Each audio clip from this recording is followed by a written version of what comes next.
2026-এর বিধানসভা নির্বাচনের ফলাফল এখনো ঘোষণা সম্পূর্ণ হয়নি, অথচ ভোট পরবর্তী হিংসার অভিযোগ উঠল দুবরাজপুরের লোবা অঞ্চলে।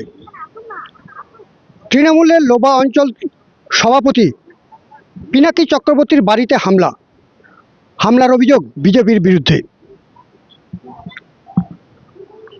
পরিবর্তনের একটা আভাস পাওয়ার পরেই এই আক্রমণ। ঠিক কিভাবে ভাঙচুর করা হয়েছে পিনাকি চক্রবর্তী অর্থাৎ তৃণমূলের অঞ্চল সভাপতির বাড়িতে, সেই ছবিটি তুলে ধরছি।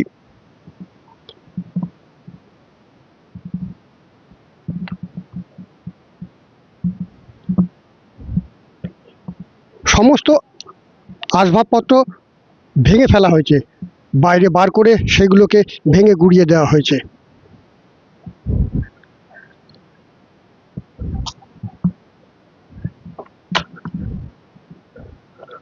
বাইরে পড়ে রয়েছে ছড়িয়ে ছিটিয়ে আনাজ, একদম তছনছ করে দেওয়া হয়েছে লোবা অঞ্চলের যে তৃণমূল নেতা পিনাকি চক্রবর্তী তার বাড়ি। তিনি এই মুহূর্তে কাউন্টিং হলে বাড়ির যে আসবাবপত্র সেই আসবাবপত্র বার করে ভেঙে গুঁড়িয়ে দেওয়া হয়েছে।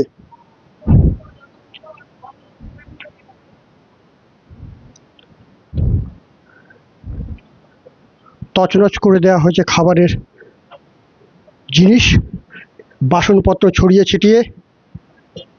যদিও সেই মুহূর্তে পিনাকি চক্রবর্তীর পরিবারের কেউ ছিলেন না, তিনি রয়েছেন কাউন্টিং হলে এবং ওনার স্ত্রী বাইরে গিয়েছেন, এমনটাই জানা যাচ্ছে স্থানীয় সূত্রে।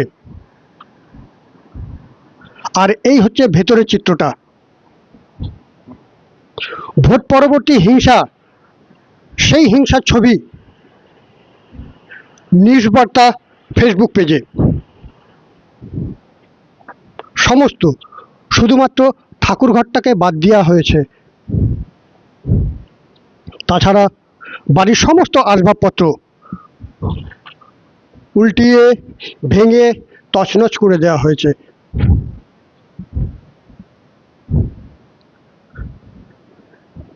এই হচ্ছে ডাইনিং যে রুম, সেই রুমের ছবি। ডাইনিং রুমের যে ডাইনিং টেবিল তা ভেঙে ফেলা হয়েছে বেসিনের অংশ। এইদিকে আরেকটা রুম, রান্নাঘর, সেই রান্নাঘরের ফ্রিজকে ফেলে দেওয়া হয়েছে, ভেঙে দেওয়া হয়েছে বাকি সমস্ত জিনিসপত্র।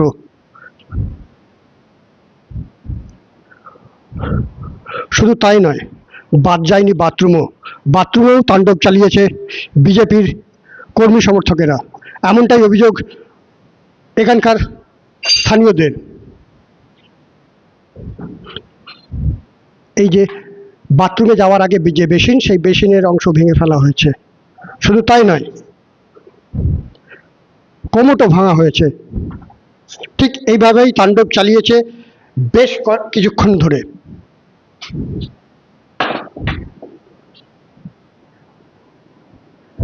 ঠিক কিভাবে ঘটেছে আমরা জেনে নেব বাড়ির সদস্যের এই মুহূর্তে যিনি রয়েছেন। আপনি কে? আমি পিনাকি চক্রবর্তীর শালা, আমার দিদির হাজবেন্ড। এই যে তাণ্ডব, এটা কিভাবে হলো? এটা বিজেপি সংগঠন লোক যেগুলো ছিল, মানে রেজাল্টের টোটাল আউট না হয়ে যদি কিছু ওরা বুঝতে পারলে একদম মানে মার্ডার করার পরিকল্পনা নিয়ে আমাদেরকে এরকম অবস্থা করলো। লুটপাট এবং টোটালটা তো দেখতে পাচ্ছেন, এখানে 4-5 জন ছিল, তাদের সংগঠন লোক নিয়ে এরকম হামলা করে দিলে আমাদেরকে। মার্ডার পরিকল্পনা ছিল ওদের। সেই মুহূর্তে বাড়িতে কেউ ছিলেন না? বাড়িতে কেউ ছিল না বলতে, যে ছিল অঞ্চল সভাপতি প্রেসিডেন্ট, সে ছিল কাউন্টিংয়ে গেছে।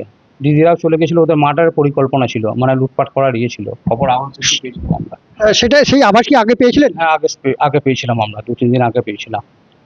সেই কারণে কি দিদি? হ্যাঁ, সরে গেছিল। আর আমাদের যেখানে ছিলাম, আমি বাইরে ছিলাম, অন্য আমার বাড়িতে। এই আক্রমণটা কেন? আক্রমণটা বলতে ওদের এইরকমই সিচুয়েশন, মার্ডার, মানে এই ধরনের ওদের মানে মনোবৃত্তটা এই ধরনের, যে এরকম করব, আমাদের সরকার আসার পর এরকম অ্যাটাক করবো ওদেরকে।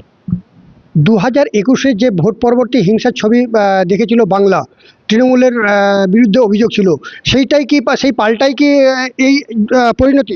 না, আমাদের এখানে এখনো 2021-এ কোনো পরিকল্পনা বলতে এরকম কোনো কোথাও কিছু অ্যাটাক হয়নি। ওরা যে আমাদের দিদির সরকারে যে জয় বাংলার সরকারে যে উন্নয়ন হয়েছিল সেটা ওরা সহ্য করতে পারছিল না। কী করে এত সব পেছে প্রতিশ্রুতি সব টোটাল এই গ্রামটাতেই চিনতে পারবেন না যে অবস্থায় পঞ্চায়েতটাতে খুব উন্নত আমাদের এখানে লিড করবে তাও বলে দিচ্ছে আমাদের ওবা পঞ্চায়েত, তাতে এরকম পরিকল্পনা করে অ্যাটাক করে দিল ওরা। কারা এসে আক্রমণ করলো? এই আমাদের গ্রামের কিছু সংগঠনের লোক ওদের বিজেপির, নামগুলো বলবো? বলুন।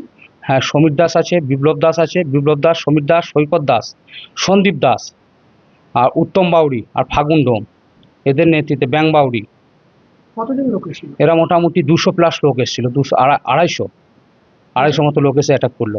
বাড়িতে এসে চড়াও? হ্যাঁ, চড়া হলো একদম মারমূর্তি, মানে বিরাট অবস্থা, মানে কি অবস্থা, মানে র্যাব যদি ঠিক মতো টাইমে, মানে অনেক লেটে চলে এলো কিন্তু এসেছে, কিন্তু তাতে ওরা অ্যাটাক করতে চলে আসছিল আমাদের উপর। জয় শ্রীরাম, জয় শ্রীরাম বলে একদম টোটাল কিচ্ছু নেই বাড়িতে। এই দেখুন, কেন একটু দেখুন। আপনার জায়গু তথা পিনাকি হ্যাঁ, পিনাকি চক্রবর্তী, দিয়েছেন? হ্যাঁ খবর দিয়েছি, কাউন্টিং আছে বলছে, যাই হোক খবর দিয়ে দেওয়া হয়েছে। প্রশাসন থেকে এখন কি বলা হচ্ছে? আমাদের কতটা নিরাপত্তা আমি জিজ্ঞেস করলাম যে আমাদের তো নিরাপত্তার দরকার, তো বলছে ঠিক আছে আমরা আছি, এইটুকুই আশ্বাস দিলেন আমাদেরকে, এইটুকুই আশ্বাস দিলেন। এই ওরা আবার আসবে এফআইআর না করলে ওদের নামে আবার আসবে ওরা। কতটা আতঙ্কিত? আতঙ্কিত, পুরোটাই আতঙ্কিত। এই যে কি করে থাকবো, আপনি দেখুন কেন, এই যে রেকর্ডিং পাবলিক প্লেসে দেখুন না আপনি কি অবস্থা করেছে। আমাদের যে সংগঠনের লোক ছিল তাদের বাড়িতে অ্যাটাক হয়েছে, খালি এই বাড়িটা তো নয়, সংগঠনের বাড়িতেও অ্যাটাক হয়েছে 8-10 জনের বাড়িতে, দাসপাড়া, ধীবরপাড়া, এইভাবে সবারই খেটে খাওয়া মানুষের আমাদের।